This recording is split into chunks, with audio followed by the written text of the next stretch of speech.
नमस्कार, मैं हूं आंचल सिंह और आप सभी का स्वागत है हमारे चैनल पर। रूस और यूक्रेन के बीच जंग के 50 दिन गुजर गए हैं। इस 50 दिनों में भारी जान और माल का नुकसान हुआ है।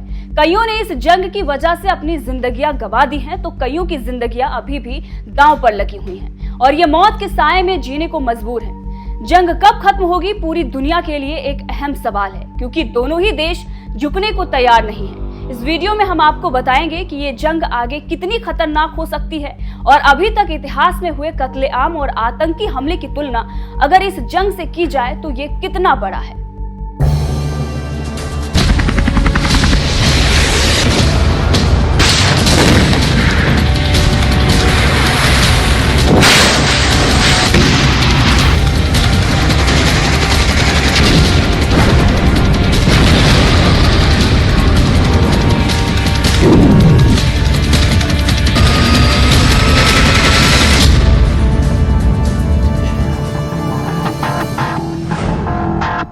दरअसल अमेरिकी पत्रकार फरीद जकारिया ने यूक्रेन पर रूसी हमले को 9/11 के आतंकी हमले से कहीं बड़ी घटना करार दिया है। शीत युद्ध के बाद के युग में रूस के आक्रमण को सबसे महत्वपूर्ण अंतरराष्ट्रीय घटना कहते हुए जकारिया ने कहा कि जिस तरह बर्लिन की दीवार के गिरने से एक नई विश्व व्यवस्था का सूत्रपात हुआ, उसी तरह यूक्रेन पर रूसी आक्रमण के भी प्रभाव होंगे।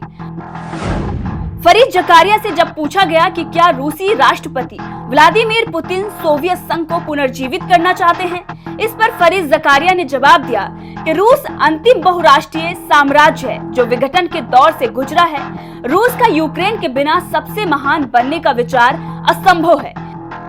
वहीं रूस यूक्रेन संघर्ष में चीन की भूमिका के बारे में बोलते हुए फरीद जकारिया ने कहा कि चीन ने बयानबाजी से रूसियों का समर्थन जरूर किया है, लेकिन व्यवहारिक रूप से रूस को उस तरह का समर्थन नहीं दिया जैसा कि निरंकुश ताकतें कर सकती हैं। इसके साथ ही अमेरिकी राष्ट्रपति जो बाइडेन की प्रशंसा करते हुए फरीद जकारिया ने कहा कि रूस यूक्रेन संकट से निपटने में बाइडेन ने असरदार भूमिका निभाई है। अमेरिका किसी दूसरे देश से भी ज्यादा दंडात्मक प्रतिबंध लगाने में सक्षम है।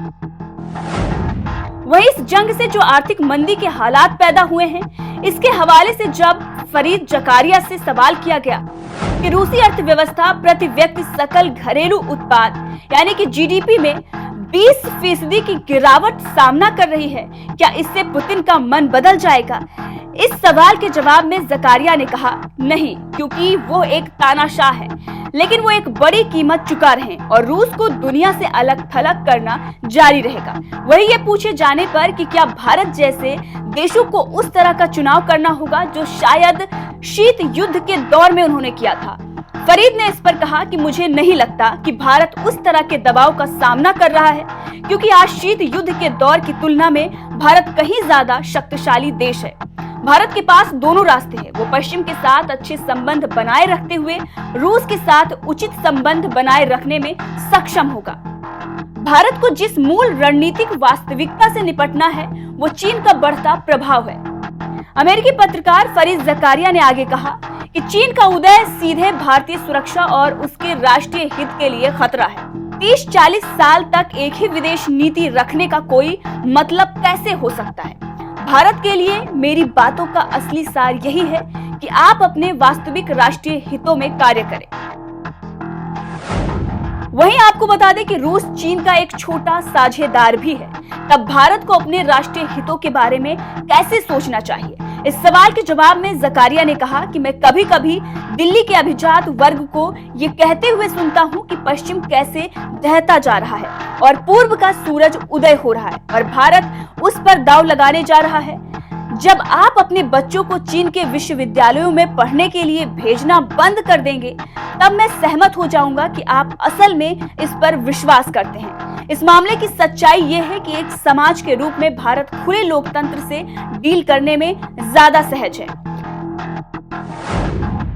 तो इस तरह से रूस यूक्रेन जंग के नतीजों को लेकर दुनिया के सभी एक्सपर्ट अपनी अपनी राय दे रहे हैं। अमेरिकी पत्रकार फरीद जकारिया ने रूस यूक्रेन के जंग और भारत के हवाले से जो भी कहा है, आप इसे कैसे देखते हैं कमेंट करके जरूर बताएं।